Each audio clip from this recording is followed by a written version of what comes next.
From getting married, starting a family, buying a house, or even losing a loved one, life is all about change, both expected and unexpected. Luckily, there's a way to plan ahead and preserve the things that matter most. Here's how to create a last will and testament in Kansas. What is a last will and testament? It's a legal document that gives you final say on what happens to your possessions after you pass away. You get to decide who benefits from your real estate, bank accounts, personal property, and other assets. These recipients are called beneficiaries. You can also name a guardian for your minor children and leave instructions for your funeral arrangements. So, when should you get a last will and testament? For adults, we recommend creating one sooner rather than later. There are two main ways to create a last will and testament. You can work with an attorney or use an online will service.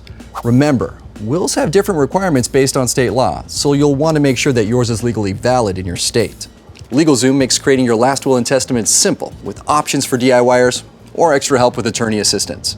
First, we'll ask you some questions, like who you'd like to settle your affairs and care for your minor children. We'll also ask you to name your beneficiaries and choose what assets or possessions you'd like to pass on to them. Next, we'll use that information to create your will. You can review your documents with an attorney or on your own.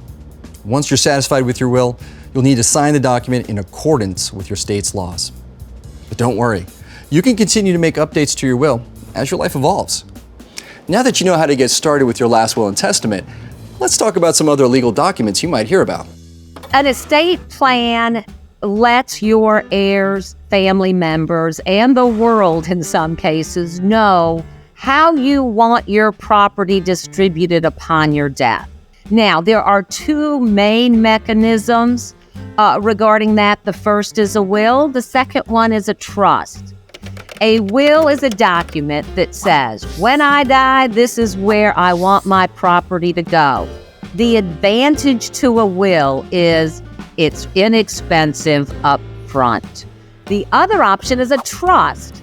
With a trust, the expense and hassle is more on the front end, but you can do away with the need for probate. When you're ready to get started, we're here to help every step of the way.